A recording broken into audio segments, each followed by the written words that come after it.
నమస్తే, welcome to our voice. నేను journalist నవత. నరేంద్ర మోదీ ఈయన సాహసవంతుడైన నాయకుడా? ప్రాణం మీద భయం లేదా? ప్రాణం పోతుంది అనే ఆలోచన లేదా? అసలు ఈయన ఏంటి? ఇలా చాలామంది చర్చించుకుంటూ ఉంటే మోదీ గురించి పొగుడుతూ బీజేపీకి కాషాయ జెండా వేసుకోకుండా ఈ అమ్మాయి మాట్లాడుతుంది అని కామెంట్ చేసే వాళ్ళు కూడా ఉంటారు. ఈ కామెంట్ చేసే వాళ్ళకి అలాగే మోదీ సాహసాల గురించి నేను చెప్పడానికి కారణం తెలియాలి అని అంటే ఫస్ట్ ఆఫ్ ఆల్ ఒక ఫోటో చెప్పిన కథను నేను ఈరోజు మీ ముందు ఉంచుతాను. ఒకసారి ఆ ఫోటో చూసేయండి. ఈ ఫోటో ఎక్కడిదో చెప్పాలి అని అంటే దీనికి ముందున్న కథ అంతా మీకు తెలవాలి. ఈ ఫోటో జమ్మూ మరియు కాశ్మీర్ నుంచి బీజేపీలో చేరిన మొదటి ముస్లిం నాయకుడిగా పేరు పొందిన మహమ్మద్ అష్రఫ్ హజాం అలియాస్ ఆజాద్. ఈయన ప్రధాని నరేంద్ర మోదీ పాత స్నేహం గురించి ఆజ్ తక్ ఇండియా టుడేతో మాట్లాడుతూ కొన్ని ఇంట్రెస్టింగ్ విషయాలు చెప్పాడు. ఆ విషయాలు చాలా ఇంట్రెస్టింగ్ అనిపించి మీ ముందుకు తీసుకురావాలి అని ఈ వీడియో చేయడం జరిగింది. ఈయన మొట్టమొదటిసారిగా 1992లో శ్రీనగర్లోని లాల్ చౌక్లో తీవ్రవాదం ఉధృతంగా ఉన్న సమయంలో త్రివర్ణ పతాకాలు ఎగరవేయడానికి అప్పటి ఆర్ఎస్ఎస్ కార్యకర్త నరేంద్ర మోదీతో తన తొలి సమావేశాన్ని ఆయన గుర్తు చేసుకున్నారు. లాల్ చౌక్లో ఈయన ఎప్పుడైతే నరేంద్ర మోదీ త్రివర్ణ పతాకాన్ని ఎగరవేయడానికి వెళ్ళారో ఆ టైంలో ఫస్ట్ కలిశారట. దానికి ముందు ఎలా ఉండేది అంటే 1990లలో హింసాత్మకంగా ఉండేదట జమ్మూ కాశ్మీర్. ఇక్కడ హింసాకాండలో నరేంద్ర మోదీ అంత హింసాకాండ జరుగుతున్నా కూడా నరేంద్ర మోదీ జమ్మూ అండ్ కాశ్మీర్లో ప్రతి మూలను సందర్శించాడట. ఆయన ప్రతి మూలను సందర్శించిన సన్నివేశాల్ని అప్పుడు జరిగిన సిచ్యువేషన్ని గుర్తు చేసుకుంటే ఆయనకి ఇప్పుడు కూడా ఒళ్ళు బూస్ బంప్స్ వస్తాయని, అంత సాహసవంతుడైన నాయకుడిని చూడలేదు అంటూ ఆజాద్ నరేంద్ర మోదీ గురించి పొగిడాడు. నేను ఒకప్పుడు మినీ పాకిస్తాన్గా పిలువబడే ఒక గ్రామం బుద్గాంలో ఉండేవాడిని. హిబ్జుల్ ముజాహిద్దీన్ చీఫ్ సయ్యద్ సలావుద్దీన్ కూడా ఆ గ్రామానికి చెందినవాడే. 1992లో మిలిటెన్స్ ఉధృతంగా ఉన్నప్పుడు సాయంత్రం 4 గంటల తర్వాత రోడ్లు నిర్జీనమైపోయాయి. ఇక్కడ త్రివర్ణ పతాకాన్ని ఎగరవేసే మాటే లేదు. జనవరి 26, 1992న శ్రీనగర్లోని లాల్ చౌక్లో భారతీయ పతాకాన్ని ఎగరేస్తుందని బీజేపీ చెప్పింది. కానీ ఈ వార్త మాకు చేరలేదు. రేడియో కాశ్మీర్ డైరెక్టర్ లస్సా కౌల్ చనిపోయాడు. కాశ్మీర్లో త్రివర్ణ పతాకాన్ని ఎగరవేయాలని బీజేపీ కోరుకుంటోందని తెలిసి అక్కడికి వెళ్ళాను. అక్కడ జాతీయ జెండా ఎగరవేయడం తెలవదు. 4 దాటినాక రోడ్డు మీదకి దావడం తెలవదు.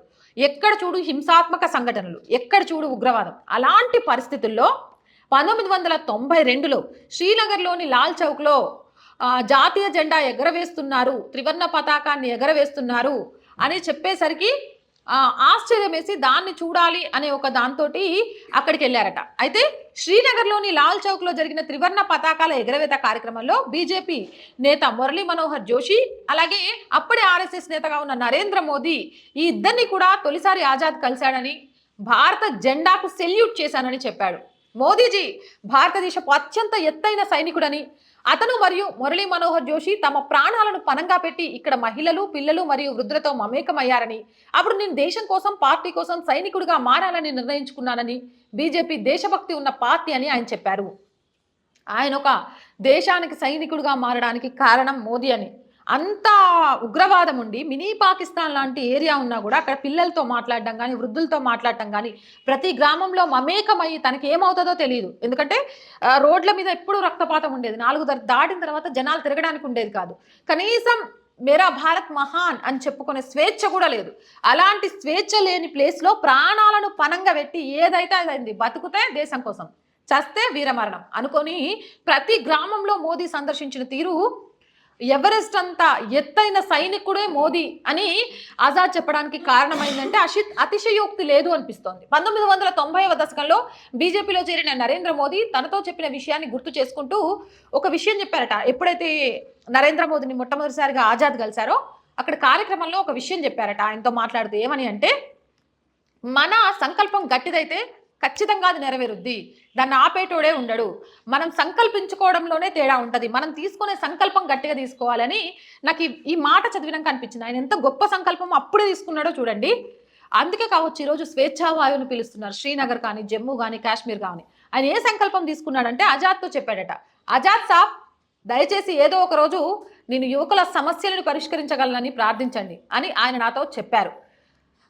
యువకుల సమస్యలు అక్కడున్న శ్రీనగర్, జమ్మూ, కాశ్మీర్కి సంబంధించిన సమస్యలు పరిష్కరించగలనని దేవుణ్ణి ప్రార్థించండి అని కోరాట. ఆయన ఎంత గట్టిగా సంకల్పించుకొని కోరుకొని ఉంటే ఈరోజు అది అందివ్వగలిగారు. అయితే ఈ వారం గత వారంలో జమ్మూ కాశ్మీర్ వెళ్లారు ప్రధాని మోదీ. మనందరికీ తెలుసు శ్రీనగర్‌లో చాలా గొప్పగా ఆయన సభకు సంబంధించి రెస్పాన్స్ గూడా వచ్చింది. అప్పుడు ఆయన్ని కలిసినప్పుడు ఆహ్, ఆ నరేంద్ర మోదీనే ఈయనను గుర్తుపట్టారట.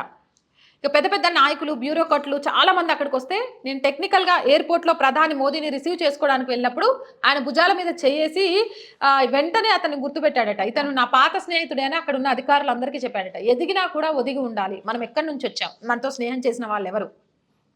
మన కలలు సాకారం కావడానికి మనం ఎవరితో కలిసి అడుగులేసాం అనే విషయాన్ని ఎప్పటికీ మర్చిపోకూడదు. ఆ విషయాన్ని కూడా గుర్తు చేసుకున్నాడట. ఆజాద్ సాబ్‌ని ఇంకా మర్చిపోలేదు. గుర్తుంది అని అక్కడున్న అధికారులకు కూడా చెప్పిండట. మేమంతా పాత స్నేహితులమని. ఆజాద్ సాబ్ మీ కృషి ఫలించింది. ప్రధాని మోదీ కూడా నాతో అన్నారు. ఏదైతే యువకుల కష్టాలను తొలగించగలను అని 1995లో మిమ్మల్ని ప్రార్థించమని చెప్పానో, మీ ప్రార్థన కృషి ఫలించింది అని మోదీ స్వయంగా ఆయనతో పంచుకున్నారట. ప్రజలు భారీ సంఖ్యలో వచ్చి ఆయనకు చాలా ప్రేమ మరియు గౌరవం ఇచ్చారు. ఆయన అభినందనలకు నేను ధన్యవాదాలు తెలిపాను అని బీజేపీ నాయకుడు చెప్పారు. 2018లో జమ్మూ కాశ్మీర్‌లో ప్రధాని మోదీ చేసిన పర్యటనను ఆజాద్ గుర్తు చేసుకున్నారు. అలా అంతేకాదు ఆయన తన కుటుంబ సభ్యుల క్షేమం కూడా అడిగినట్టుగా చెప్పారు. ఏదో ఒక రోజు బీజేపీలో చేరి నరేంద్ర మోదీ ప్రధాని అవుతానని అస్సలు ఊహించలేదు అని చెప్పారు. మన సంకల్పం గట్టిగా ఉండి, మనం చేసే పనిలో స్వార్థం లేకుండా ఉంటే ఖచ్చితంగా అది ఏదో ఒక రోజు మనల్ని ఉన్నత శిఖరాల మీద కూర్చోబెడుతోంది. భయం లేకుండా మనకు మన లక్ష్యం మాత్రమే గుర్తుండి గురిపెడితే ఖచ్చితంగా మన లక్ష్యం చేరడంలో ఎలాంటి ఒడిదొడుకులు వచ్చినా పక్కకు తొలగిపోయి లక్ష్య సాధన విజయం సాధించొచ్చు అని చెప్పడానికి ఆజాద్ చెప్పిన ఈ ఫోటో చెప్పిన కథ ఒక ఉదాహరణగా చెప్పొచ్చు. ఈరోజు సముద్రంలోకి వెళ్తుంటే నరేంద్ర మోదీ ఈ వయసులో ఏంటబ్బా అండమాన్‌లో ఫోటోలు దిగి చూపిస్తుంటే ఏంటి ఈయన అనుకుంటున్నా. అయితే ఈయన సాహసోపేతం ఈ రోజుది కాదు. కొన్ని సంవత్సరాల క్రితం నుంచి ఈయన అలానే ఉగ్రవాదం ఉన్న గ్రామాల్లో కూడా ఎళ్లి అక్కడ ఇంటింటి ప్రజలను పలకరించి ఆయన సాహసం ఈ రోజు కాదు. దేశాన్ని ప్రపంచంలో ఉన్నత శిఖరాల మీద నిలబెట్టడానికి సాహసోపేతంగా అడుగులు వేయడంలో మోదీకి మోదీయే సాటి, మోదీకి మించి ఇంకెవరు లేరు అన్నట్టుగా ఉంది అనే విషయం ఈరోజు నేను చెప్తుందో లేకపోతే బీజేపీ చెప్తుందో కాదు. జమ్మూ కాశ్మీర్ నుంచి గత సంఘటనను ఫోటోతో సహా నెమరవేసుకుంటూ ఒక ఆజాద్ లాంటి వ్యక్తి చెప్తున్న కథ. ఈ కథ మీద మీ అభిప్రాయం ఏంటి అనేది కామెంట్ సెక్షన్లో తెలియజేయండి. మోర్ వీడియోస్ కోసం మన ఛానల్ వెంటనే సబ్స్క్రైబ్ చేయండి. ఈ వీడియో నచ్చిందా లైక్ చేయండి, షేర్ చేయండి. అండ్ మీ అందరి సపోర్ట్ మన ఛానల్కి చాలా అవసరం అనే విషయాన్ని గుర్తుపెట్టుకోండి. ఒక సబ్స్క్రిప్షన్తో పాటు పక్కనే జాయిన్ అనే బటన్ కనిపిస్తుంది. 1 to 5 లెవెల్స్ ఉంటాయి.